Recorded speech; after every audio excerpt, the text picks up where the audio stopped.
Here we go. Okay, just All tweeted. right, we are live. Release guys, the it's my hounds. first hangout, so fingers crossed. I think it's all of our first hangouts on here. So. Yep. All right, so if you are catching the replay, this is the first Digital Product Mastermind live discussion.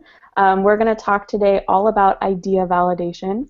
My name is Nicole St. Germain. I'm the founder of TakeBetterNotes.com as well as Digital Product Mastermind. I'm joined today by Christopher Hawkins, Robin Williams, and Sarah Guilliot, and we're going to talk all about idea validation today. So we're just going to give everyone a couple minutes to join us live. So in the meantime, we'll just kind of hang out here. It looks like we don't have any viewers yet.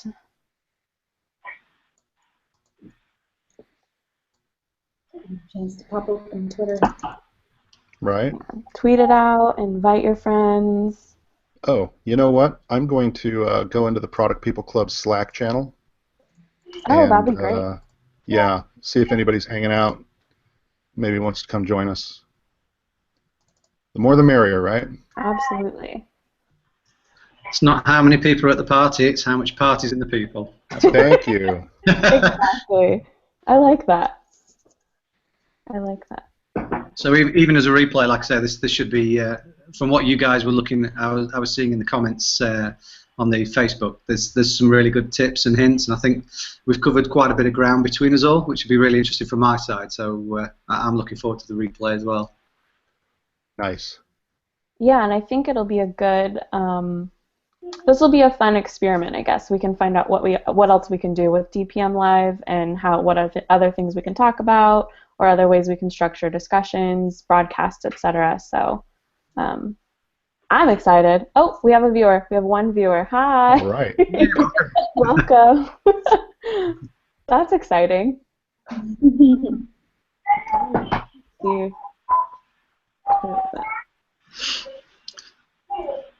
Okay, All Product right. People Club has been invited.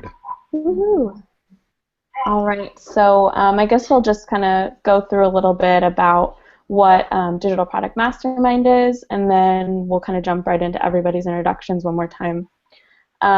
So again, I'm Nicole St. Germain, founder of Digital Product Mastermind and TakeBetterNotes.com. Today I'll be the moderator for our discussion all about product idea validation. If you are new to Digital Product Mastermind, you're not a member, let me just give you a brief overview. DPM is for product creators. We bring together entrepreneurs from diverse cultures, backgrounds, and niches to learn and grow our digital products. We have hot seats, discussions like this, live and in the Facebook group, and then a ton more things in the works. I just want it to be a really awesome mastermind experience where we can all grow our business. So I want to introduce my discussion panel today, a panel of esteemed guests. So we'll go ahead and start with you, Christopher. Thank you. I don't know if I'm particularly esteemed, but my name's Christopher Hawkins. I'm the author of Record and Release, Learn How to Podcast in Just One Day, and by extension also the host of the Chasing Product podcast at chasingproduct.com. Awesome. Robin?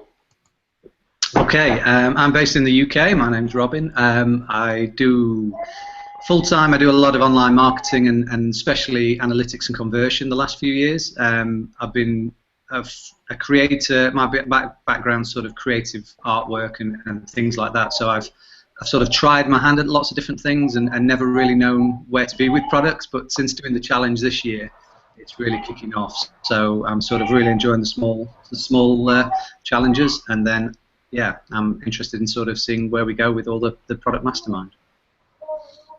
Awesome. Sarah? Nice. Robin, I think I need to talk to you about analytics. I'm Sarah from SarahDesign.com, and I create mock-up styled stock photography and Photoshop template files that people use to create product listing images that show in their online stores. And if you're not familiar with what a mock-up is or what it's for, I feel like I have to explain this to people a lot because people don't really understand what a mock-up is. Like, say if you're selling a poster and you don't have time to take a photo shoot of every poster design you have, or you put it in frames on the wall, pictures of it. So you might go online and buy a a stock photo of a frame on the wall that you can insert your picture into. So those are the products that I sell, and my target audience is very niched down. It's silhouette cameo-based businesses, and the silhouette cameo is this little machine. It looks like a printer. It's a cutting machine, and these shops sell designs that they cut on vinyl. So they'll load vinyl into the machine, they'll design like a monogram or something and have it cut on the machine, and then adhere it to a product, and then sell that product. And so I noticed a need in the market for these shops to have much better images to represent what they're selling online. So that's what I'm creating. Awesome. Well, I'm very glad to have you guys. I know we've connected a lot in the mastermind, and it's I think we all participated in Gumroad's small product lab, so we have some experiences we've shared together, been on the battlefield. So I'm very excited to have you. So I'm just going to go ahead and jump right in. I have a couple prepared questions, and I'll direct them to each of you, but feel free to answer any question. And then at the end, we'll have some room for Q&A from our audience, and let's do it. So Sarah, why don't you get us started and share with us one way you validated a product idea? Yeah, sure. So I have gone through 2 business ideas in the past year, and so I'm going to walk you through how I did not validate the first one and how I validated the second one. So when I first launched online, I opened up an Etsy shop selling printable art, so printable wall art, and greeting cards that people could purchase off of Etsy and download automatically and print and take it from there, so I didn't have to ship anything to them. I didn't really validate it. I was, new, and I thought, oh, I would buy something like this. So of course, loads of people will want to buy this too. And I'd seen some sales on Etsy, but I didn't investigate too deeply. And so I noticed in the course of the next 5 months or so that there were 2 problems with this idea. One was that people only want to spend $5 for a printable unless you're customizing it or mailing it to them. And since I wanted this to be a passive business, I didn't really have time to do custom work. And at $5 a piece, I was going to have just like millions of people traveling through my Etsy shop to really make any money. And there are a lot of printables online that are readily available for free. So I soon figured out that probably wasn't the right direction to go. But I do have years of experience as a designer, so I still wanted to have a digital product using my skills in Photoshop and whatnot. And so in the course of setting up that Etsy shop, I had done a lot of searching, like hours and hours of searching online for images to mock up my designs to show in my shop. And I looked for lots of free images online, and I also went to Creative Market, which is one of my favorite go-to resources for imagery like this. And so I had come across one product that I purchased and I used for almost all my images. And I noticed in the comments that they were selling a lot, and there were just page after page comments. This is great, thank you so much. Can you create more of these? Can you add this? Can you add that? And they were literally listing out ideas of things that they wanted to buy. And I was like, well, I can make Photoshop files. I could create these things for them. But I wasn't ready at that point to start becoming a photographer and take all these stock photos. And so I kind of put it off for a while. And then when it came time to switch my focus here, I was like, okay, I got to go back to that idea. And also at this time, I had joined the Brilliant Business Moms Facebook group, and I joined a mastermind of a few ladies from that group off the side of that. And one of the gals in the group was a vinyl designer, and she had just launched the shop, and that's how I learned about these silhouette cameo businesses. And I noticed that she took really beautiful photos, but 90% of the other people selling on Etsy did not. And I thought, oh, this could be my target audience, because mock-ups there's a lot out there. It would be a lot to compete with people who are selling mock-ups of iPads and iPhones, laying on a table where you put the image in the screen. There's tons of those for sale out there. So if I could focus on this one niche, then I thought that I could probably be more successful there. And so she recommended a couple Facebook groups. So I joined 3 Facebook groups, I think, and it's kind of tricky in those groups. You can't just run in.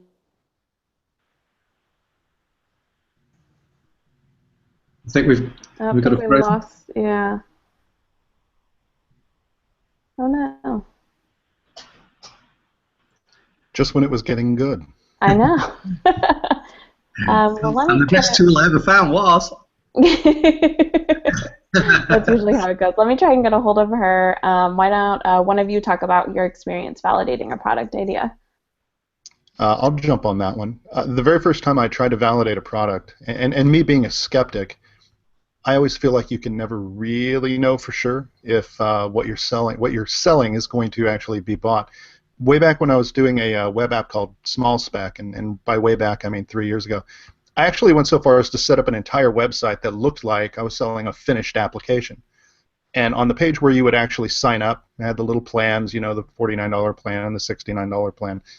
You click Buy Now, and it would take you to an opt-in page. And I thought, okay, if they're clicking that button, that's a sale, right? I can count that like a sale. And I spent $500 in Google Ads driving people to this site, and I got maybe 50 opt-ins. And some folks told me, that might be enough to gauge that there's something there, and it might not be. I personally wasn't satisfied. I was hoping to see hundreds and hundreds, but I still don't know if it was actually validated, though, because I never got around to selling the thing.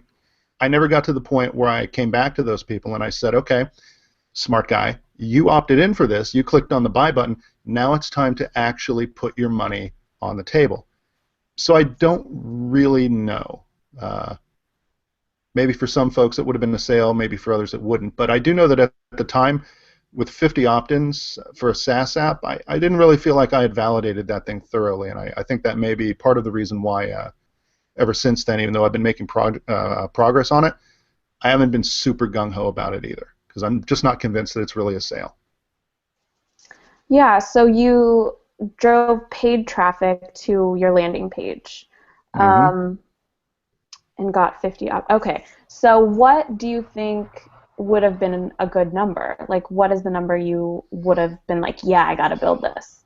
To be honest, me being me, if I had gotten 100, I probably would say, yeah, if only I got 200. And if I had gotten 200, I would probably say, gosh, only if I had gotten 400. I would say that over a 3-month period, and again, this is just for a SaaS app, it's a big undertaking. Mm-hmm. I would have felt good if I could have gotten, say, 250 people to opt in. Okay.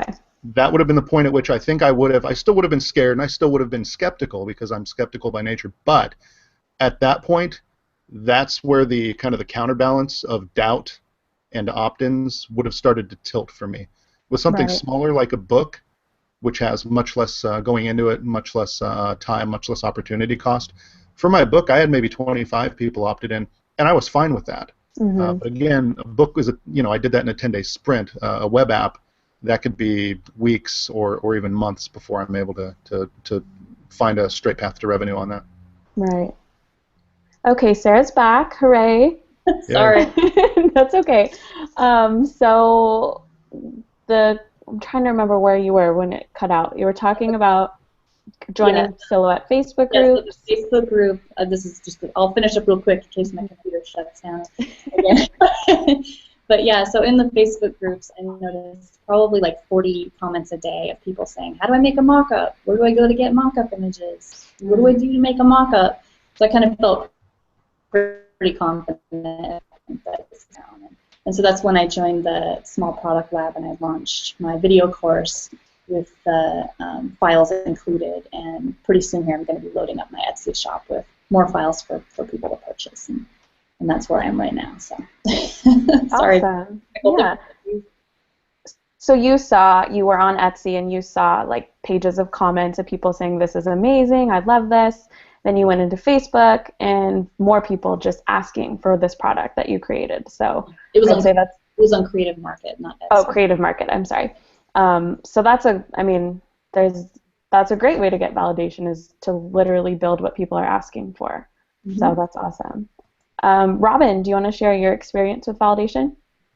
Yeah, I mean, I came from, up until about 6-7 years ago, I spent about 8 years being freelance. And I suppose I probably didn't realize I was validating ideas offline quite easily, because I was always pitching to clients, and if they told me they needed something, it originally started as doing artwork and branding for their logos, just based on a design background, and then they'd start talking about they were looking at different parts of the venue, and I'd start, I'd just go off and create something, say, oh, I can do that, and just pitch to them a sort of rough budget, and then they'd sort of say, yeah, and I was quite good offline at getting the sale in place, and then talking to them about money, before I'd go off and research it and try and pull it together, and kind of kept going like that for a good 6 or 8 years. Just I learnt new skills, but I would say to clients that I could do them, and then I'd go off and then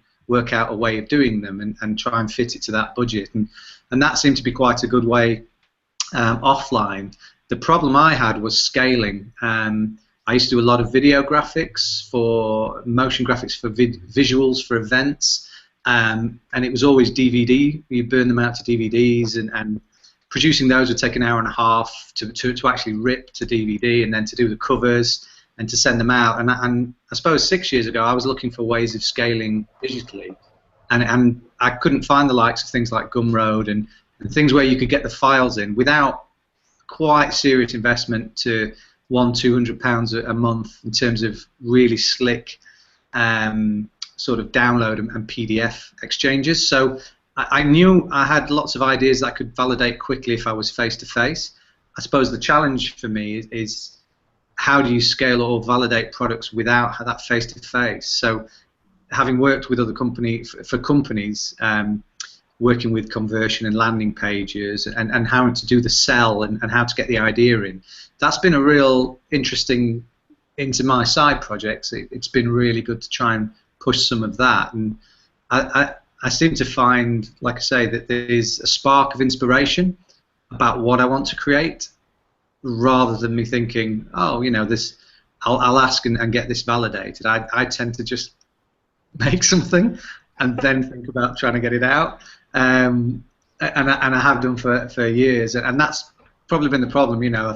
4 half-started books that are in draft, that and probably just it's too wide. I think that's the problem with idea validation, is there's too many ideas, and it's narrowing in to that specific to then see. I think I started a book called How to Make Content, and it was so wide a topic. A year in, I just never got finished. But that's why, for me, the Gumroad challenge was really good, because I mentioned, songwriting is something I've been doing for years, and it's something that I've always done as a side project, a passion rather than an actual business. So to get so specific and do a song about the first Gumroad project, I kind of knew that if I could mention everybody, there'd be at least 2 or 3 people that would like it, and because that was a really specific challenge, I think I work best under really tight challenges and tight deadlines and real confines. It allows me to be really creative, but it makes me finish. And I think sometimes with idea validation, if you don't pin the idea down enough, it wriggles out and gets away and it gets too big. And that's where I think, I've seen people do 10 small ideas a year, but and they've really successfully done them because it's easy to validate. But big ideas take it, like Chris was saying, when do you start thinking, if you're doing a SaaS app, when do you start and commit, and how do you sort of pull around from that? I mean, a lot of stuff I've been doing is stuff that I would kind of do in my spare time anyway. Writing songs isn't a problem, but writing books is a big challenge because it was a different medium. But yeah, when do you commit to that balance? And I think the minimum viable product and all the sort of growth hacking that's come out, really popular in the UK probably the last year and a half. Before that, it was really undiscovered for conversion and using apps. So, it's only been probably 18 months that minimum viable products have been the buzzword from the UK side that I found anyway. And if I'd kind of found all that years ago, I think it would have been easier. I think I would have been underway. bit sooner. So yeah, I kind of feel like I'm playing catch up a bit. There's a lot more.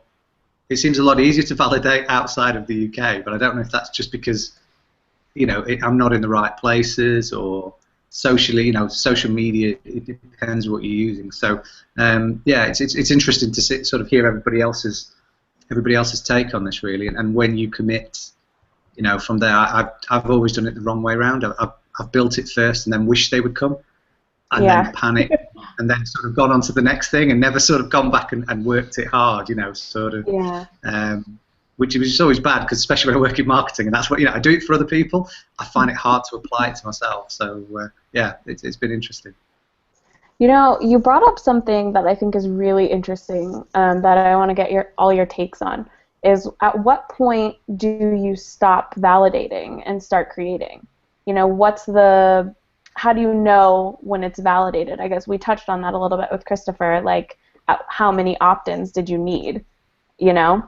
So and I guess maybe it depends on your method, where do you stop validating and say, okay, this is a good idea or this is a bad idea? Does anyone have any experience with that? I can chime in on that one. And like you said, I touched on it just a little bit, but more recently, because I've been thinking about that with the book that I just released, and then I'm thinking about doing another one. Tilting that scale, once my level of discomfort is satisfied, that's just an emotional factor. But the big one is opportunity cost. For example, I run a consulting business day to day. When undertaking a project like my SaaS app or my book, a big element for me, and this may not be true for everybody else, and I don't want to speak for everybody else, but a big element for me is opportunity cost.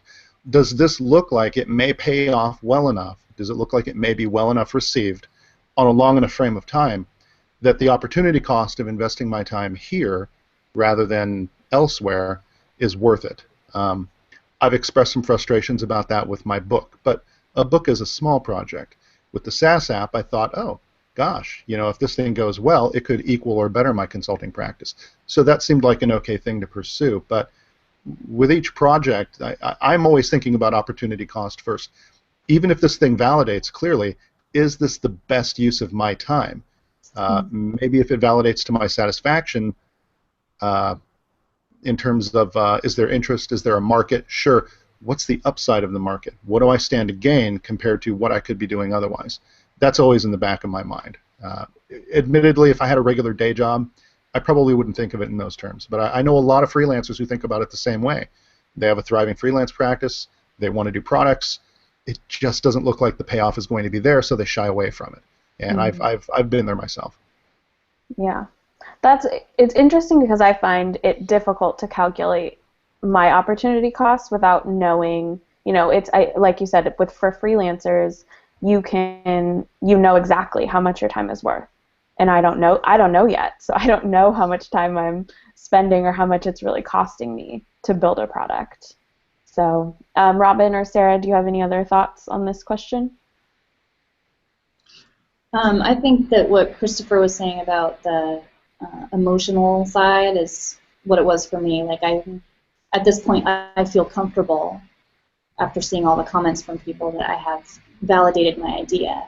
But from here, I find myself questioning the deeper details. Like, okay, my audience needs mock-ups, but are they willing to use Photoshop? Should I be concentrating on Photoshop, or should I be finding easier ways for them to get to this? I think now I'm at the point where I'm honing in on, I need some feedback from people on more specifically what they need. But the initial validation was more of just a feeling than anything else. Yeah, and it's like, oh, I'm sorry, go ahead, Robin. No, I was going to say, I suppose something I tend to do is I don't tend to think about my audience. I tend to think, what do I want to learn next, and try and make something so I have a physical reason for actually applying some time to it. Unlike probably a lot of people, it could be because I came from freelance where everything was so bootstrapped and tight. I always look for ways to do it for nothing, and so from my side, I equate it to things like, if I spend 6 to 10 hours on a weekend watching films or TV where I have nothing after that to show for it, I'm quite happy to invest time to finish something or have a go at something. And I don't sort of feel like I need a payoff for the trade-off, because it's kind of time. There's a lot of dead time in my day-to-day life, just if I think about programs I'm watching or just, sort of just spending time there. So I'm always a bit of a night owl as well, so I kind of used a lot of time in the evenings, and especially with kids when the kids are asleep, just getting some stuff down, and just I've always used it as a learning curve rather than if I've got an asset out of the end of it. It's only in the last few years I've kind of tried to finish things off to a point where I've got an asset that even if it's not marketed, it's finished, there's no audience, I know it's wrapped up and done, and at some point it's the next step is just to focus on marketing, and I'm trying to batch 3 or 4 things. So if I'm going to spend some time marketing, I can market 3 products that I've already finished rather than try and validate 3 things at the same time. It's weird. It's like I say, it's the opposite way to probably the optimum way. It's just that thing of I'm happy to invest time rather than money, but actually, like Chris said, if he put £500 into advertising and 50 people signed up, coming from conversion background, 10% is a very good rate. If he had something to sell that money can grow, so that 50 sales then grew the next advertising pot, I'd probably look at it that way rather than trying to recoup from the product. But obviously, it depends on what your time commitments are in terms of paying your way and things like that. So I've tried to use hoover up spare time around work and just create then, because then I don't need to have it paid for, but I learn at the same time. So I suppose it's bad to not think about the audience, but sometimes I just get passion to do something, even though I just to learn and just to tick it off and say, yeah, I've tried that and move on, Right. Yeah, it kind of reminds me of, Christopher, your latest episode with Nathan Barry, where he talked about teaching everything you know and teaching as you go along. Sure. Like, taking that approach, even you get the benefit of learning something new, and maybe it feels selfish, but if you share it, whether that's a product or the experience of learning, like, you're still giving back. So I think that's a really cool approach, Robin, and obviously it works for Nathan Barry. So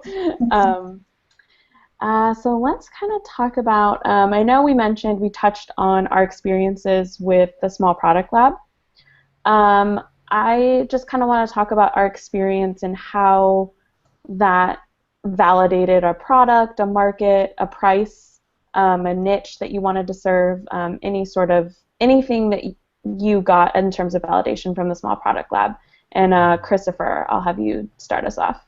Okay. I learned a lot from that. The big thing I learned, and this is something that I really should have known anyway, but the big thing I learned is that I am capable of shipping and launching a product, and I am capable of promoting it. My big hang-up over the years, and honestly, if I'm being honest, it's one of the things that's led me to procrastinate in the past when maybe I shouldn't have, is the sense that I don't yet know enough about marketing and promotion to actually make it worth my time to launch a product. I don't have my diploma yet, so to speak. And that's absurd. I mean, I've spent 3 years interviewing people who have done it successfully. I've consumed mountains of books. The idea that I don't know what to do is absolutely absurd. But I found myself in a position where I was a little bit like somebody who had read a book about how to drive a stick shift. But I know damn well when I get in the car, the whole issue of, okay, well, all I have to do is find the friction point. Well, it's a little bit different when you're actually doing it. It's awkward and it's clumsy and it's uncomfortable. And I think in a lot of ways I didn't want to face up to that.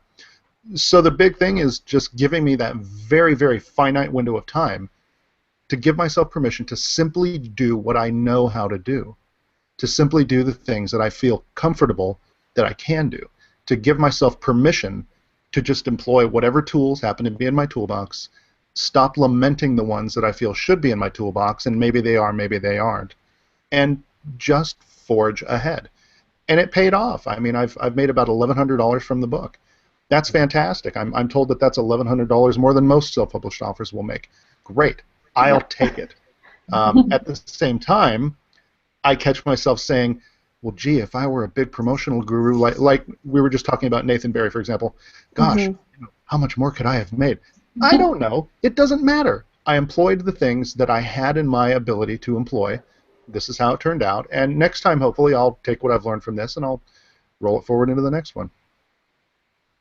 Awesome. Yeah.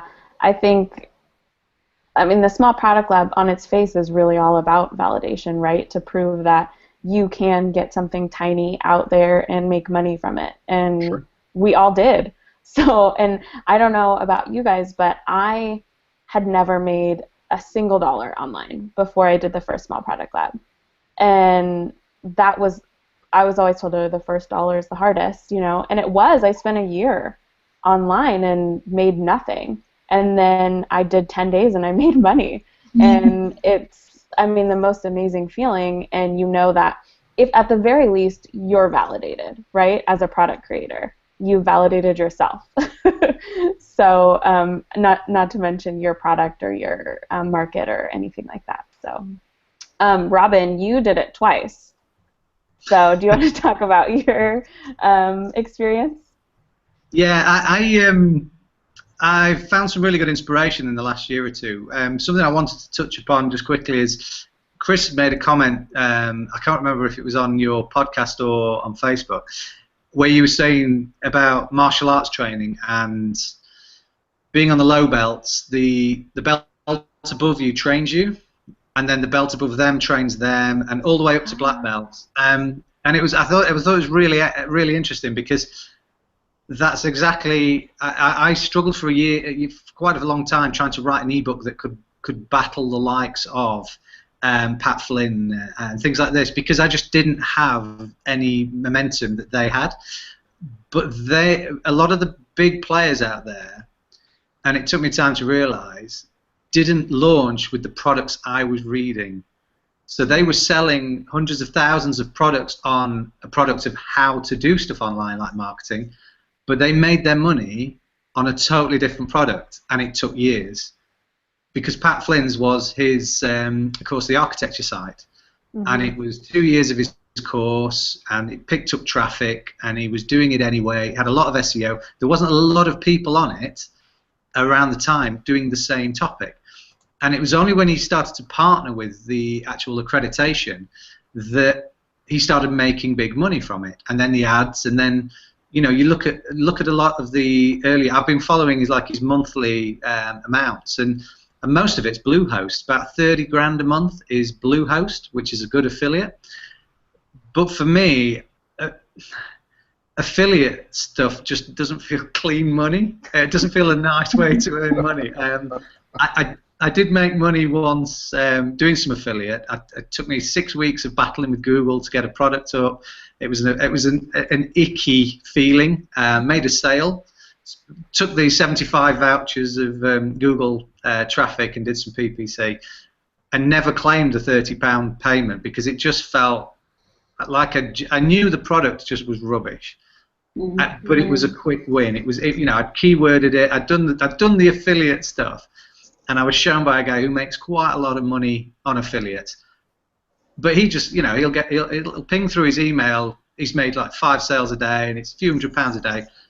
But I look him in the eye and I say, those products just don't work. And people at the end of it are buying, and they've got like an emotional state, because a lot of the products are to do with whether it's sort of health or dietary stuff. And it's the affiliate stuff that isn't in the shops because it doesn't work. But there's a lot of people online who just, with good keywords and with good marketing. And I've always tried to pull back to even with conversion, you can make people do a lot of things with optimizing, but should you, and to what ends do you create your products for?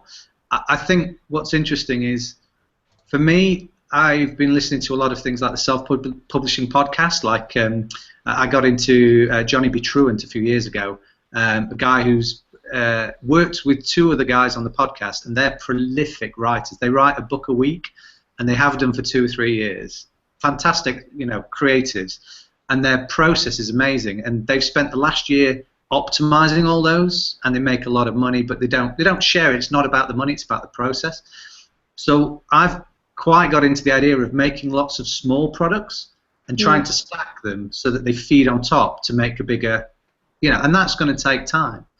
I think what's interesting is, Chris, to make over £1,000 on your ebook, I was totally blown away, because you are a marketer. You've done it. You've done everything that, even if you feel you're not a marketer, you've done the hard thing where you've made a substantial amount of money.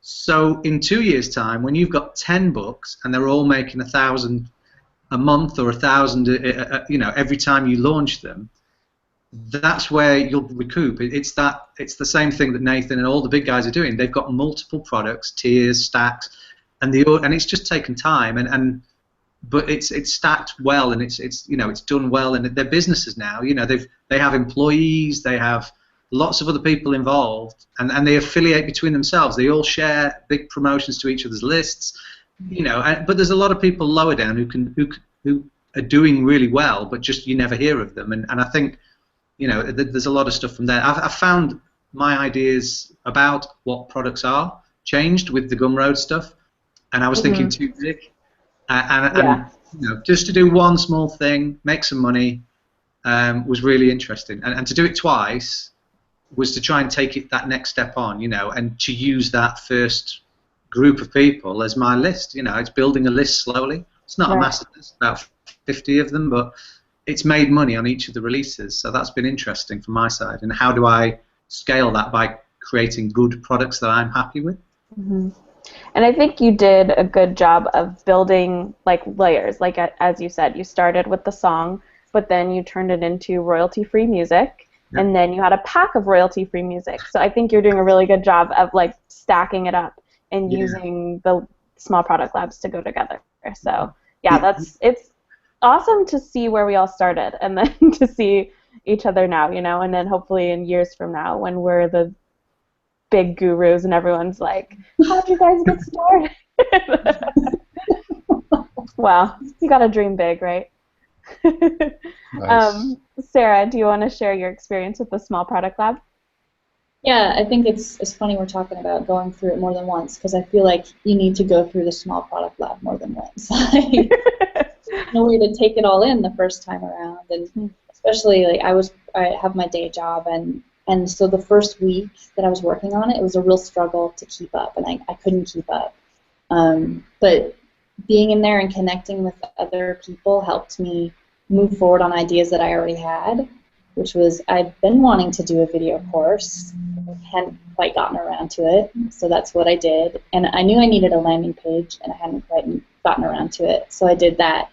So that was a big success, but I'm pretty new to Twitter and a lot of the marketing stuff. I feel like I needed more time to dive into that and to take that all in. I couldn't do all that at the same time. I couldn't take it all in at the same time that I was creating the other things. So I definitely think I need to go through it again. But it was a great experience, because now I've sold one of my courses, and that was really, really exciting, and that's validating right there. So. Yeah, exactly. Yeah, well, you think about it, if you make a sale, you're validating your product, that it's a good idea. You're validating your price, that the price is right. You're validating that there's a market for it. There's a lot of things that go on with one sale that, I guess emotionally and validation-wise. So I think that's the cool thing about, because I know when you launch a product and you can be like, oh my gosh, the price is wrong, the name is wrong. You're always thinking about the worst thing, right? And then you make the sale, and you're like, okay, no, it wasn't wrong. I did something right. Something connected with somebody. So that's, I think the nice part about making sales, I guess. Mm-hmm. So I guess I want to kind of talk about the different methods of validation. We've touched on them a little bit here and there, but just to get really specific, I kind of personally identified 4. If you guys can think of more, please share them. So for me, we talked about, Sarah, you talked about researching, looking at different comments and then looking in groups and seeing what other people are saying. Kind of looking, and then you can use something like Udemy or Amazon and say, hey, this is on my same topic, it's making money, it must be a good idea, people are willing to pay for it. So there's kind of that method. There's the idea of finding your first couple customers. So getting 3 people to say, yes, I want this, I will pay you any amount of money, Just give it to me now. That's, obviously validation. You have 3 people who are willing to pay for it. Then there's the landing page, Chris, you talked about not ready yet, or oh, you caught us before we were ready, that kind of thing, where you set it up like it's real, and then you send them to an opt-in page to get on like a wait list. And then there's the minimum viable product idea. So kind of what we did with Small Product Lab is just ship something, the bones, whatever you can do, just get it out there and see if people will buy it. So my challenge to you is, if you could only do one of these methods, what would it be and why? And I can go over them again if you want. I've put a lot of thought into this, having tried the fake site that looks like I'm selling software and I'm not. But even that, I prefaced that with looking at data. This is before Google started hiding keyword data. I looked up all sorts of search terms that were related to what I was doing, and looked for anything that had, say, 1,000 hits a month, 1,000 searches a month, and stuck with that. But honestly, just that raw data, it lacks context. So right now, I'm going to say that I would go with just getting out the simplest version I possibly can, and simply put it out there. And basically Small Product Lab again. That's what I'm going to do next time for certain. Awesome, awesome. What about you, Robin? I think there is another way of validation as well. Yeah.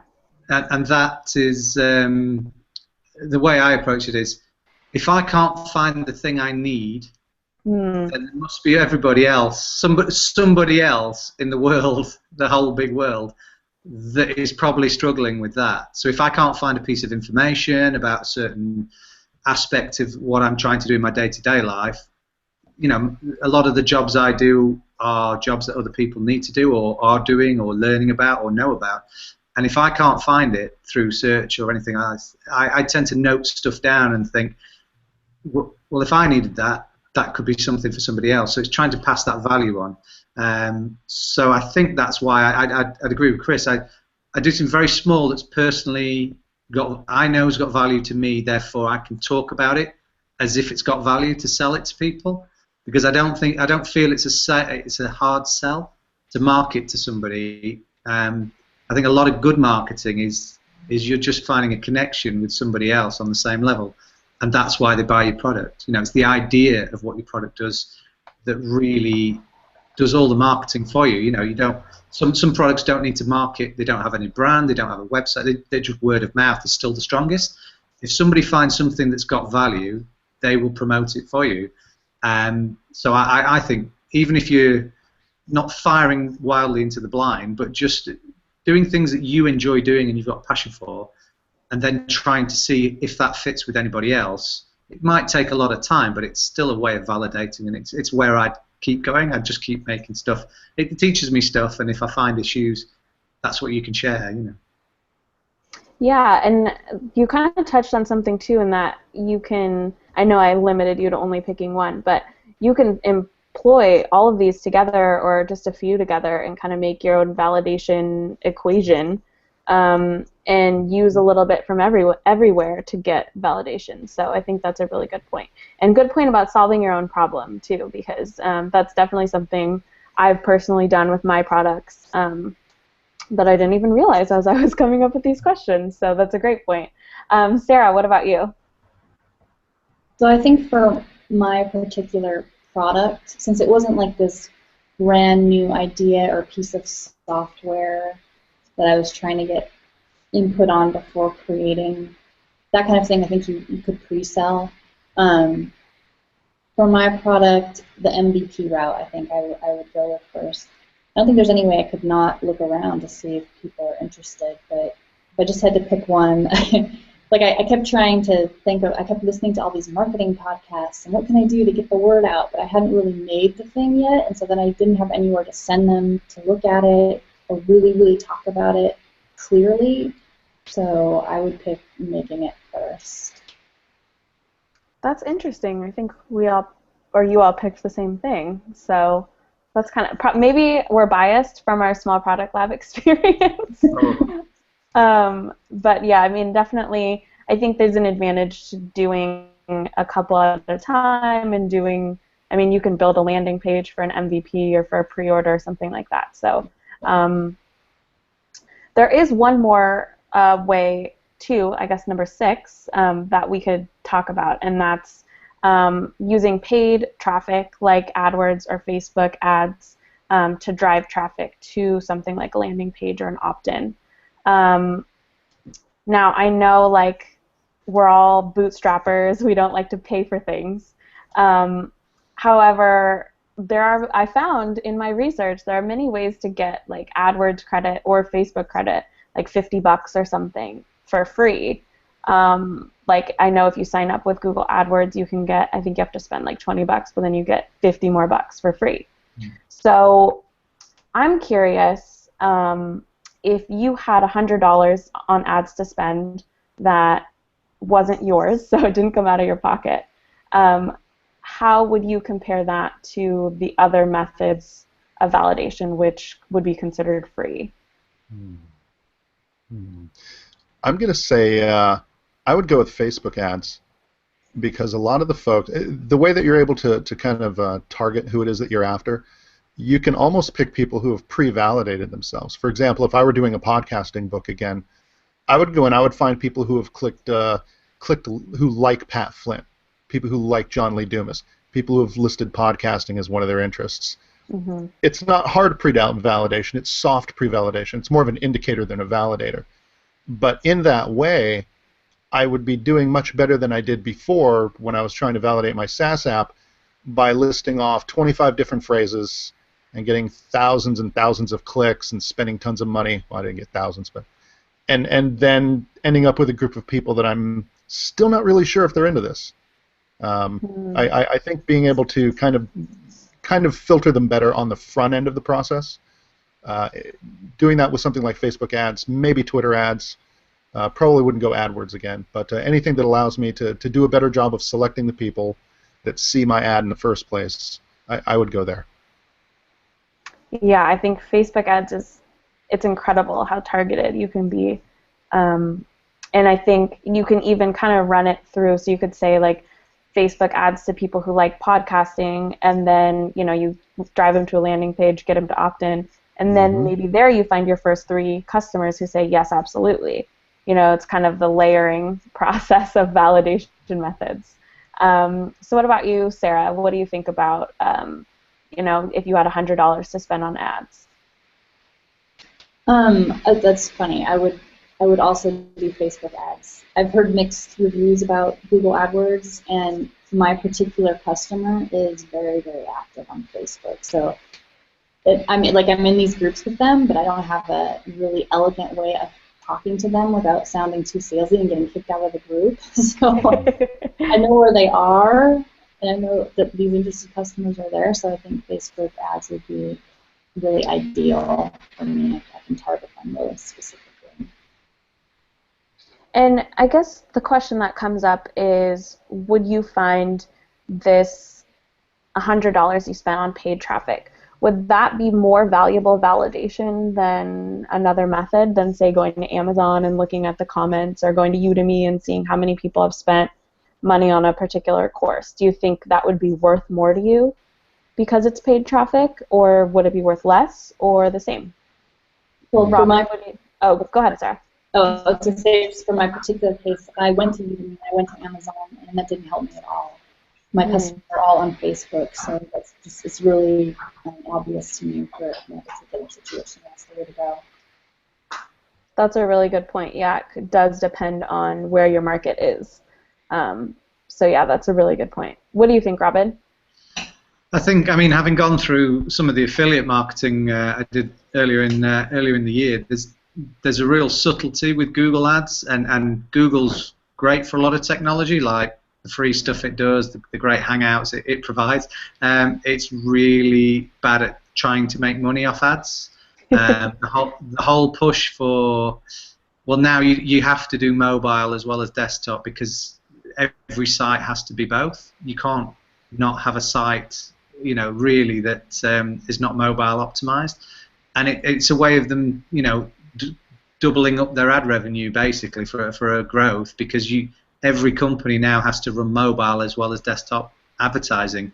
There is a way where you can negatively bid to 100% for mobile, and that will remove your ads from mobiles because it negatives. But these are all things I've found from people that work in PPC a lot. And unless you know Google Ads, there's lots of subtleties. You can spend half your budget, 3/4 of your budget before you've even got it ready to be what it should have been. And although they give the vouchers away, it's because they kind of know you're gonna lose a lot of money just getting it right, and then you're going to continue with it. So I'm always dubious with them. But I've only recently seen my wife does a food blog, which she sort of pushes her posts a little bit, just using the $5 and targeting and some segmenting in Facebook, and she's all over that really, really well. But you get the likes, you get the permission of validating people, and I really like how. I think there's a really good article about Facebook, how a guy's just run a targeted campaign on his flatmate. So it literally went to one person. I'll try and find the link and share it with the group at some point. And he did it as a bit of a test. I think it was about trouble swallowing pills and for sword swallowing people, and it was literally just his flatmate that was the person. And the guy just got paranoid about the ads because he said, Facebook is literally stalking me, it knows everything about me. But that was a great article because it was kind of, it was segmentation to the point of one-to-one advertising. And if Facebook can do that to 20 or 30, small groups, location, it's a fantastic way to do. And I still think it's quite a good price. The only other thing to mention as well is there was a webcast I saw, I think about a year ago, with Noah Kagan from AppSumo, who's started the Sumo Me, the free stuff, which is a fantastic tool to use. He was talking about the fact that they do no PPC anymore. They only do Facebook advertising. So they spend all their PPC, I think at the time, they shifted it all over to Facebook because, and they could just have so much control. And if big guys like that are doing it and they know their stuff inside out, you kind of think there's a lot of scope for that. Mm-hmm. So I suppose it's difficult because where's the next big advertising channel other than Facebook? If Facebook changes its rules, you've still got a lot of issues with Google, Facebook. Where do you get that extra spend? Could you spend that $100 on somebody's blog and try and build up or sponsor their email and try and get them that? There's ways of trying to see about talking to people who might not be as big as you're aiming for, but they may be the next rung up, or they may be the next belt up if you're trying to get up in terms of following that audience. And you may be able to to bargain with them and use that £100 for something else. Really, it's just interesting to see. Could you give away £100 worth of product, or could you run a competition for a prize for £100 and try and get it socially? I'm quite interested in what other ways you can get people interested, really, from that. But again, it comes from being bootstrapping, really, to that. Right. And, Twitter ads and Pinterest ads they feel so new, I guess, in comparison to Facebook ads, where, like Facebook ads, people are starting to get really good at it. There's a lot of experts, and, of course, there are Twitter ad and Pinterest ad experts, but I don't know that it's tested enough that you can put out a definitive strategy or anything like that. But it's just all about, where are people hanging out and how much information are they putting out there. Because on Facebook, we all put maybe too much information out there that's been used for advertising, but are we doing that on Twitter? Are we doing that on Pinterest? It's just kind of interesting. And then are we going to stay on Facebook forever? Are we all going to be there as long as we did? I mean, look what happened to MySpace. So, we'll see. It'll be interesting to see in the next couple of years how that goes. So I guess I just want to, we're closing in on 12:30 here.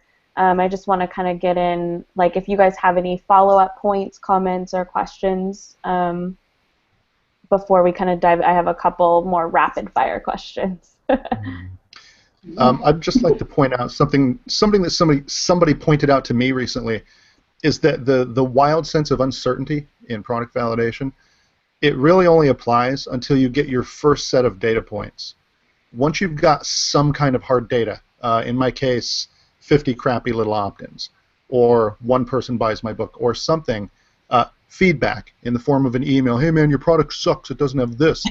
Once you've got some kind of hard data that applies to validation, now you've got much less uncertainty. Now there's much less guesswork. Now you've got something that's actually actionable. My problem personally has always been finding the emotional fortitude to get over the hurdle of that initial uncertainty and try to sell a couple of things and then gather better, more concrete data that I can then treat as an action item. Yeah, that's a really good point. And I think that's kind of, I guess that's what we're doing with validation, is trying to get rid of that uncertainty and, you know, push it away. And you probably never can really get rid of it, and maybe, like, there's always going to be like 1% of what the heck are you doing in your head, but maybe that's a good thing. It's a good motivator. Sarah or Robin, do you have anything else to add? I think something I've found interesting in terms of idea validation is by taking part in a group challenge, it kind of helped me shape products, and the validation of going to the copyright free and then looking at the copyright free music was purely through the comments of that group. People liked the tune. You know, I had a good response that signed up for it because it was very personal. It was a very sort of, it was a nice group. It felt like a really good group, and I think to me it was kind of, well, it's really easy to say thank you, to just mess around and, you know, get GarageBand up on the app on the iPad, use the same chord structures, and by doing it digitally rather than a big recording session, I could then slow it down and pitch it, so I could create two things out of the same thing I was making, and so I could get multiple versions quite easily. And then from my side, that was, you know, that was an hour of my time that I was sat in front of the TV. So by just sharing it out or talking to people that were saying, you know, oh, you know, I'm putting this together, that together, and everybody was, you know, lots of people doing screencasts. So I was kind of thinking, well, it's not going to cost me anything to just give this. And, you know, there's about 10 or 11 downloads of that. And then when you used it, Sarah, as well, that was really nice. And just to see how people took it. And then I was thinking, well, if people like it, you know, there is loads of free music online, but there's no personal element to the way that they're selling it, because it's all these huge, it's a bit like graphics and images. If there's a personal connection, is it going to be easier? You know, I did a search, and one guy's giving 2,000 songs that he's written for free, but it's just there. There's no sort of personal aspect. So I tried to write a little bit about the songs and try to say where they'd be fitted, but that kind of idea stacked on the back of just creating one thing and not thinking about where I was going next. It just was nice to finish something quick, ship it, and then stand back and take a breath and then think, oh, that seems quite a next step. So looking at other challenges that are coming up, I think there's a course, not Coursera, there's an online course one at the minute for September, then you've got NaNoWriMo in November, you've got lots of big community challenges that go on probably once every month, and just taking part of them will help you sort of, if you want to try and do an online course, then I think it's, I can't remember which one it is. I've signed up for it, but I've not really started it yet. But just getting involved in communities and challenges is something that I shied away from because I was just making stuff, and actually that's validating my ideas through other people that are interested, or they may know somebody, or they may share it, and you know, I've had some nice feedback, and trying to get it up to paid and stuff is going to be interesting, really. But yeah, you can almost do one challenge a month for free with a big community. And field test a lot of stuff, and that's interesting to me. You know, I'm kind of looking forward to the next challenge. Although I felt the groups now that one or two of the challenges have been done, it's felt a little bit spammier the second round. Lots of people just pushing like, buy my product, buy my product. No real community feel, but that's just because I think the first one was a really good group, and I'm really pleased that we're part of we stayed part of this sort of community, really, and helping each other. Well, that's what a digital product mastermind is for, right? The community part of it. Right. And I think so far it's been very, it's slow to grow, but so supportive in kind of that same feel. So when you were talking, though, I had a little bit of a light bulb that what if we did like a digital product mastermind challenge? Like maybe there's something to that. Ooh. Mm-hmm. That could be interesting. Yeah. Let's validate that idea right now. But that just gave me that idea, so maybe I'll have to work on that. But Sarah, did you have any other like final thoughts or comments you wanted to add? Yeah, one was, Robin, I think you should consider your copyright-free music idea validated, at least from my perspective as a customer. Like, I'd never thought about using it at all. And then after I saw Nicole using your music, and I added it to my videos that I sold. So that was awesome. Mm-hmm. And the other thing was Christopher's point about getting data points is really good. Like in the whole agile world, and you put out an MVP so that you can fail fast, right? Get it out there, get some information about it, and then quickly iterate on that, and then you'll move forward a lot faster than sitting around wondering for months on end. So, just got to do it. Awesome. Okay, so I have like 2 more little questions, if you guys are good on time, and then we'll just kind of go through those, and then I'll have at the end, so you can start thinking about it now, pick one piece of content or product you want to drive people to, and you'll get a little 30-second commercial for it, okay? So while you got that in your head. All right. So what if we don't have an idea to validate at all in the first place? What is a good way to spark an idea? I'll jump on that one. And again, this is not something I can claim credit for as a unique idea, but it was suggested to me, is to gather social data. I know the big thing is, looking at search data and what are people searching for, and, how many page views did this search get. And I found that just going to, say, a subreddit, for example, freelance, in Reddit, going to the freelance subreddit, I read through there, and 15 minutes later, I've got a million ideas for blog articles that I could write that would help out dozens of freelancers. Brennan Dunn's made an entire career out of delivering products that are tailored more or less just for those folks and their problems. You can find out a lot by figuring out what kind of a community you want to be a part of, because to a big degree, having customers is a bit like being in a marriage. You're connected to these people, so you need to pick a community that you actually want to be a part of, if you're not already. Just social data. What are people talking about? What are they complaining about? What are they wishing for? What are they struggling with? What have they figured out? Who's disrupting the people who have figured things out? Those are the kinds of comments that I think you can get a lot of insight from. And again, this is not a unique idea. Amy Hoy has said this. I've heard dozens of people say this. But especially after my experience in the small product lab, more and more I'm starting to see the value in that kind of information. That's great, because then you also get the way exactly how your customers are talking about their problem, so you know exactly how to speak to them. So I think, yeah, that's great. Sarah, do you have any ideas?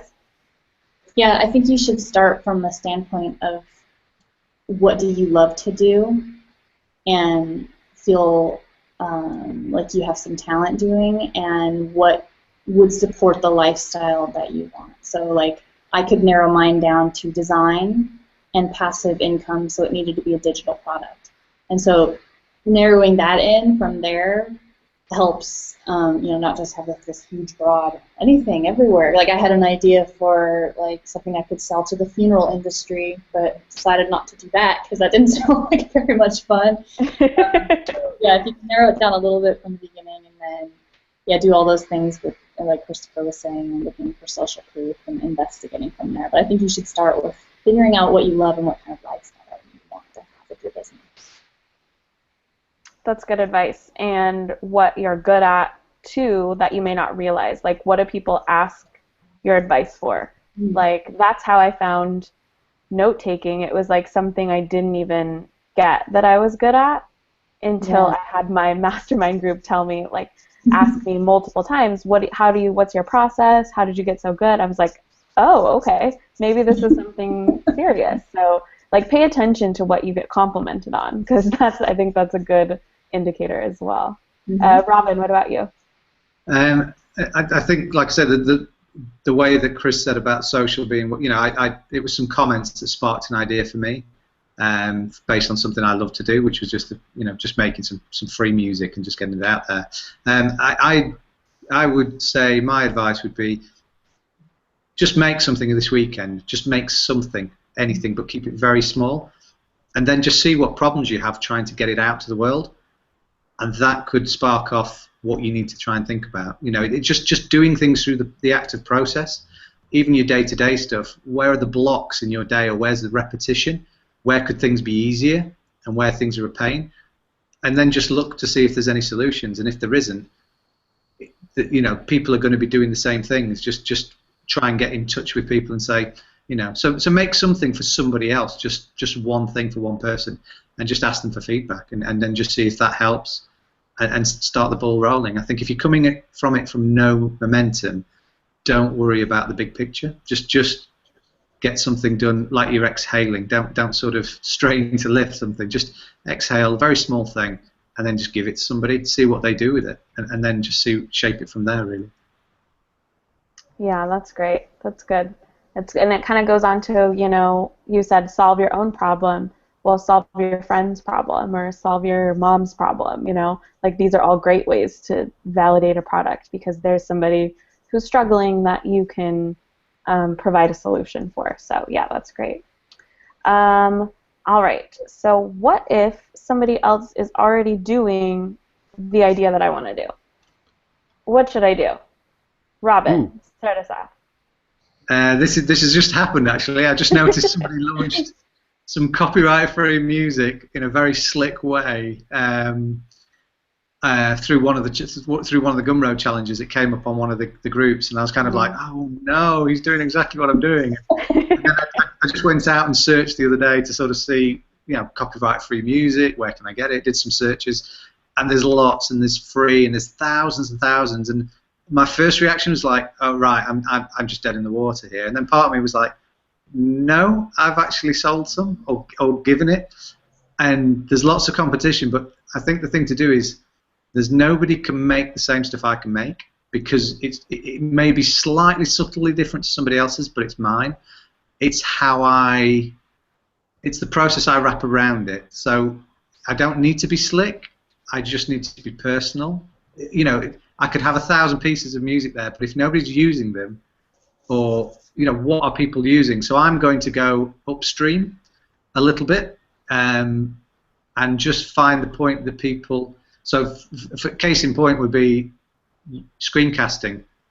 I'm going to start offering free advice on screencasting, because that's something I can do, and then just the next step for somebody doing a screencast, if I can solve that problem very simply, show them how to do a screencast, then it lines them up for music to go behind that screencast. So I'm kind of getting people in position to the product, and it's something I was going to talk to Chris about when I know you had a rant on Facebook the other day, and my advice was going to say, marketing, it's not just that big spammy marketing in your face. It's trying to go up. The big pictures that a lot of people do is they go further upstream. If somebody's fishing where you're fishing, walk upstream a bit and get the fish before they come to them. Because they'll just stand, so many people just stand at the same place where everybody else is fishing. I'm just going to go a little bit further up and see if I can find, it might be a smaller bit or it might be a few fish, but I will catch some, and I'm just going to go slightly further back and slightly further back and just see what I can solve there to line them up for my products, basically. So it's just a small steps, it's a side project, small business, so I'm just going to keep, building it backwards and stuff like that. So the next thing is just to create something very small and simple on how to do a screencast in an hour, and then, oh, by the way, here's some free music. It's pay what you want. So, it then puts it in their place. Yeah, that's great. I mean, that's you. If someone else is doing what you're doing, you give it the personal touch and do what only you can do. I think that's great advice.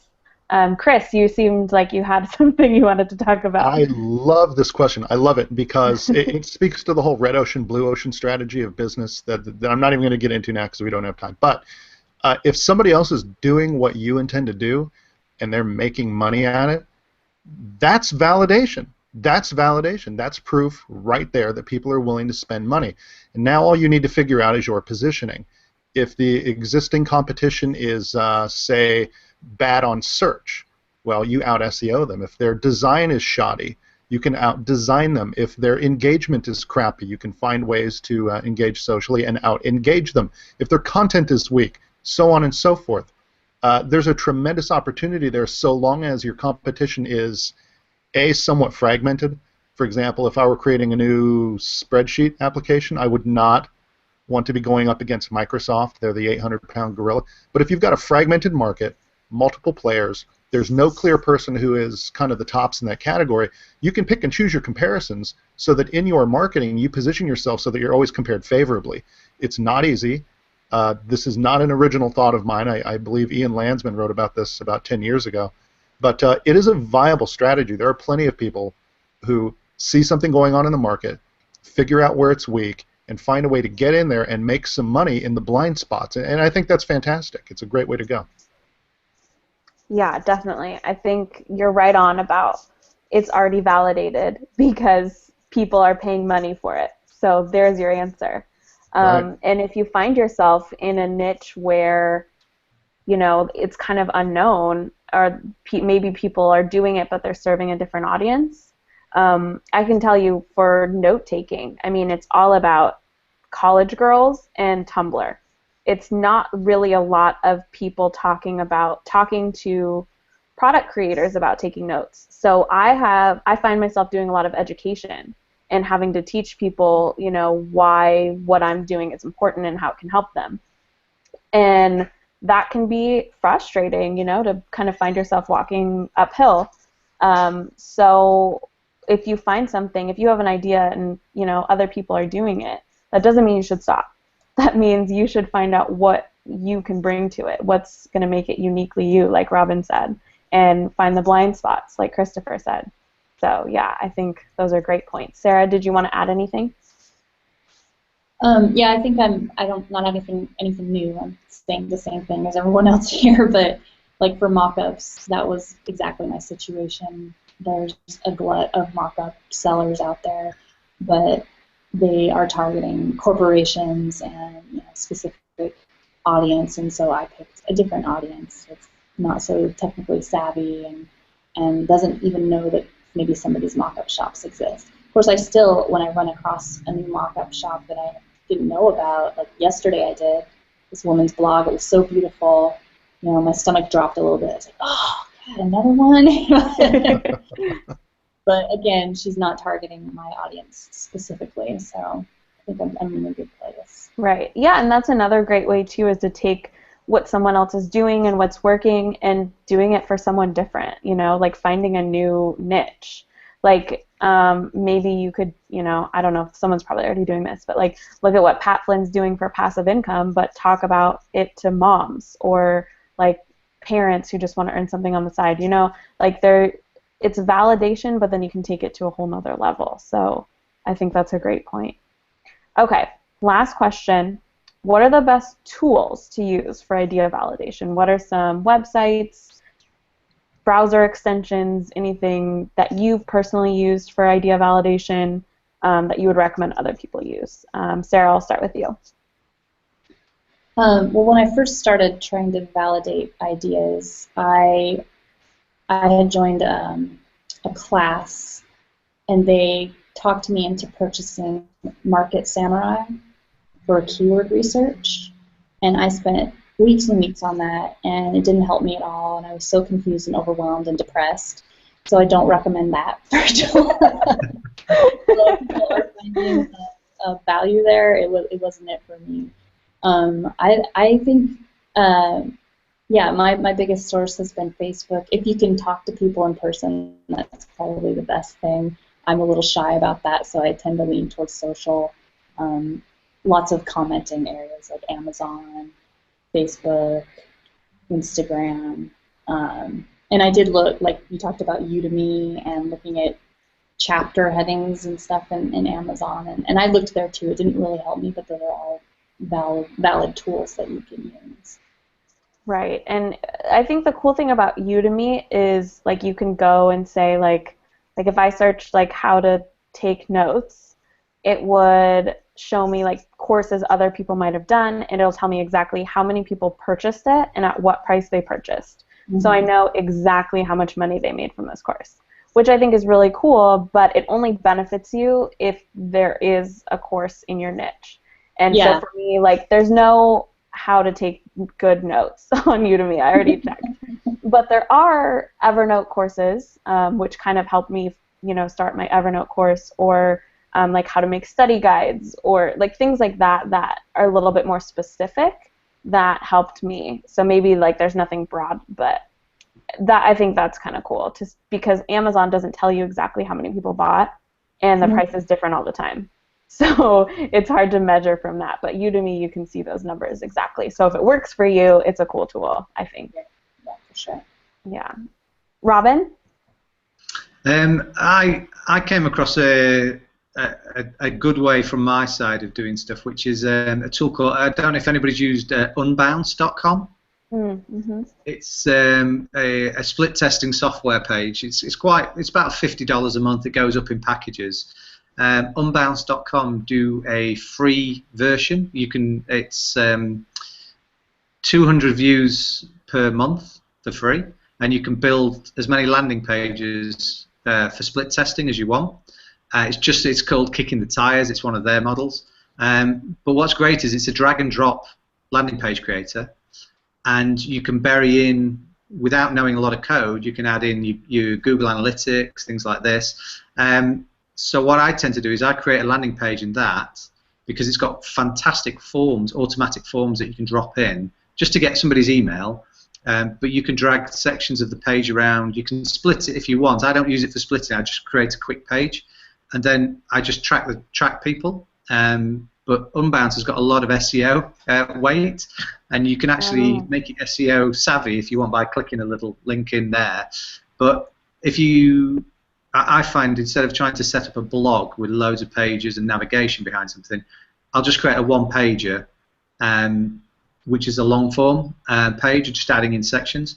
And then if I've created something like an ebook, I'll just link it to that by just having an email. And in the success message, I just drop the link for the ebook, just stick the ebook somewhere else. So it's interesting because it just builds a spreadsheet of people that opted in, with the times, the dates, the IP address, things like that, which is quite useful. You can just email it out. But if you're building small products and it's a small business, getting 200 people a month is probably what you're going to get without a lot of other marketing. It takes time to bring in 200 viewers a month. So rather than go and spend a lot of money and invest any money, you don't need a domain for it. It's just trying to work out from that point and point things to it. And I also look at things like SlideShare, which is quite an interesting way of giving some information quite quickly and create some slides. You don't even have to, if you keep it quite bullet pointed, I've found actually that the less you put in, the more it looks like you've presented this talk. But one thing I used to do was say, here's my recent talk notes. So somebody thinks you've already done the talk, because that way you don't have to go into the detail. But actually, keeping that, Guy Kawasaki did I think it was something like a 10, 20, 30 rule for slides. 10 slides, no more than 20 minutes talking at 30-point font, and that's it. But it's quite quick and easy to do, and you can always put a bit.ly link written in it, and just try and drive people and see if there's any engagement. You can then filter about where that SlideShare goes, and I think Scribed is another version of that if you've got a lot of writing stuff. But it's just interesting to quickly validate stuff and just see if you can get anybody to the page that signs up. And then that Unbounce is a bit of a key for me. It's anything that works I can then build out into a website, but it means I don't have to have any hosting or anything like that. And every month it just resets and another 200 people can come through. So you can always do more than one page by more than one account. So you can try 200 page views a month for 5 or 6 products. You can just just create as many as you want by just having different emails. So it's just a little way of testing something and then take it down if it doesn't work. But you've not lost anything. It's just that. I love that about the slide share. That's a brilliant idea. I'm gotta try to do something like that. But also, I really like that point about Unbounce because I don't know about you guys, but I feel like everybody and their mother is telling me that I need lead pages. And that I need to use lead pages, and that I'm gonna fail if I don't use lead pages. And I mean, we don't need to do a review or something, but I just think it's too expensive. Like, it's so much money for things you can, like, to put into something where you're just trying to test an idea. I think it's a lot. It's a lot, especially for someone like me who's trying to do everything as, you know, cheaply isn't a good word, but bootstrapped as possible. Like, it's just too much of an investment. So it's good to know that I can get a benefit like you can with lead pages with something that I don't have to put that kind of money towards. So yeah, that's a great idea with Unbounce. Chris, do you have any tools you want to share? Yeah, you know, you said one tool, but I'm going to be contrarian, and I'm going to throw out 3. On the front end for validating, I would probably go with a combination of Twitter and some kind of community. In my case, probably Reddit. But wherever the community that you're hoping to target hangs out, go there. I would look on Reddit to see what people are talking about. I would use Twitter to do hashtag searches to see who the influencers are in that particular circle, just to figure out if there's even any fertile ground there for me to create a product to address what people are talking about. That's on the front end. On the back end, I would then focus on building an audience amongst those folks, and I would do that using ConvertKit. I'm on ConvertKit right now. I recently switched over from the free MailChimp account. It's really well made. It's really powerful, and it makes throwing out all sorts of opt-in forms and multiple opt-in forms and offering different lead magnets dirt simple. So first I would identify if there was a need, identify who the influencers are and where these people hang out, and then I would just start trying to suck them onto my email list via ConvertKit. Awesome. Yeah, that's great. I just switched to ConvertKit too, and I'm a huge fan. Maybe we should do like a ConvertKit, I don't know, fanboy girl video, but it's really great. I really like it a lot, and would highly recommend it. So this is all really good. I'll have to put together some sort of downloadable list of all these tools we've shared, because there's a lot of, I think there's a lot of good meat in this discussion. I'm very happy with it. So now I guess I just want to turn it over to you guys. Where's the best place that people can find you, and what are you working on right now? Tell us a little bit about that. So Sarah, I'll start with you. So the best place to find me is at sarahdesign.com, and that's, well, you can see it in my little thing there, but that's Sarah with an H. And right now I'm working on setting up my Etsy shop, and so you'll be able to, I'll have links from my site to there, and getting my products posted there, the actual Photoshop files, but for classes and teaching and those kind of bundles, that will all be at sarahdesign.com. Awesome. And for those of you who don't know, Sarah created our DPM cover photo, so it's totally beautiful, and if you think it's beautiful, you should talk to her because she is excellent, obviously. So, Nice. Christopher, where's the best place we can find you? Well, if you want to keep up with me on the day-to-day stuff, you can find me on Twitter at Chris_Hawk. I just put that in my lower third there, so you can just copy that right out of there. As far as work goes, is this where we plug our stuff? Plug away. All right. As far as work goes, my current big project is my book, Record and Release, Learn How to Podcast in Just One Day. You can find that at recordandrelease.com, hyphenate the words. The bottom line on this is that 95 million Americans are listening to a podcast every week. And if you feel that no longer being anonymous would aid your career, aid your business, aid your ego, for God's sake, I don't care what your reasons are, but the question is, will your podcast be one of them next week? Starting a podcast can really help you to gain notoriety and gain status as a subject matter expert in whatever the domain of your show is. And it's never been easier to get started. That said, it can be a little bit daunting. There are a lot of details to attend to. and some people find it a little bit intimidating. What I'm going to do is ask you to go to recordandrelease.com and not buy my book. That's right, not buy my book. Instead, what I'd like you to do is scroll down, find the spot where I offer you a package of about 10 pages of worksheets, checklists, production flowcharts. Just download that and take a look at it. Get an idea of what kind of things are going to be required of you in order to start a podcast. The bar's not high, but it's also not for everybody. And figure out if you really want to do this.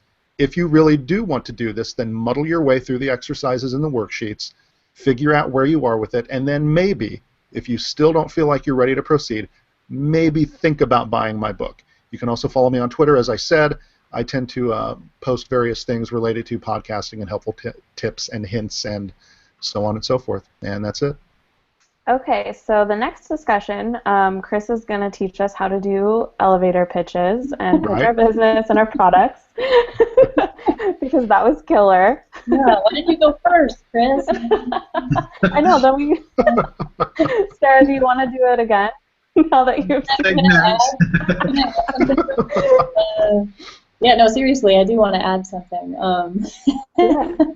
If you go to sarahdesign.com and you sign up for my mailing list, you get access to my free area of my site, and there are some free Photoshop mock-up template files there that you can use. And my site has a lot of YouTube videos and tutorials on how to do these things. And although it is focused on Silhouette, Cameo shops mostly, a lot of the stuff that I'm putting together is helpful for anyone who wants a little bit more help with Photoshop or creating. Awesome. Robin? Okay, so I'm looking at micro-business at the moment, trying to build what I started with follow the chain of development from what I started with the Gumroad one. So just below me here, you should be able to see the Gumroad page, which is the download for the song, and it's pay what you want, so just stick a 0 in there if you're happy to just download it. That'll put you on an email list. What I'm currently doing is I'm going to explore creating products and making every one of my products pay what you want. It's been something that's been in my head for the last month. Looking at the flow of product uptake and sales and things like this, I'm planning the next few months to do a lot of push and promotion about pay what you want as a business method. It could work, it could fail dramatically. So just get on that list there by downloading the song. You'll understand where the beginning point was. Share it with friends, get them to download. If anybody's interested in just, there'll be lots of freebies because you'll be able to download anything. And yeah, I'm going to be updating everything through Gumroad at the moment and then slowly building out to a bigger business. So it's going to be an exciting 6 months to sort of see where it goes. But what's been really interesting from my side, and it's a discussion for maybe another topic or another hangout, is I'd be very interested in seeing how people sort of price things. There's a real value issue, not in the case I don't feel I've got value on products, but I'm very keen to see if I can still see the same results I saw at the beginning that was validating giving away things for free and actually letting communities and the audience support the business. I think there's a real element for me to explore there because I didn't make a lot of money, but I made a lot more than I thought by giving away things for free. And I think it would be interesting to see how to scale that, but keep the personal angle. I think is the real key. So that's where I'm going to go. So yeah, download the song or get on the Gumroad page there, and I'll still flow everything out through Gumroad and then move it into proper emails and stuff from there. So it's the best way to get involved. Awesome. And it's a great song. I have it, and I use it in my Evernote course, so highly recommend it. Now I've got the T-shirt. I did say to I would do a video of it, so I'm going to try and get some time in to make a video for it. Oh, awesome. That'll be great. So if you're on the list, you'll get it. So if you're not, sign up, and you'll get the video as soon as that's done as well. That's awesome. Again, it'll just be part of the same bundle, so everyone will get an update. Sweet. Sweet. Okay, and you can always find me at takebetternotes.com or in the Digital Product Mastermind. Seems like I'm there every hour. And if you are interested in what I'm doing and learning how to take better notes, I have a really big, meaty post coming up on Monday. And I broke down, actually this will be interesting I think to anyone in Digital Product Mastermind or anyone who has experience with Facebook groups, but I analyzed every single post for the best times, content, everything, and that's all coming up on Monday. And I am providing a free download of everything I did. So if that sounds interesting to you, come get on my email list, I'll send it out, and I'll share it in the Digital Product Mastermind as well. So with that being said, thank you so much for watching. We're really excited to have people live, and then if you're catching the replay as well, that's great. If you are not yet a part of Digital Product Mastermind, the easiest way I'll post the link in this at the bottom of this page, but the easiest way is to if you go to takebetternotes.com/digitalproduct, it'll send you right there. I made an easy link for it. And then you can talk to all these wonderful people every day. They're in it very active and eager to help and support you. And yeah, we'd love to have you. If you are a part of the group, thank you so much for watching, and hopefully we can do some of these really cool live discussions in the future, because I think it went really well. What do you guys think? Yeah, great. Yeah. It's been really fun. Really insane. Awesome. Well, then we'll go ahead and sign off now. Thanks so much.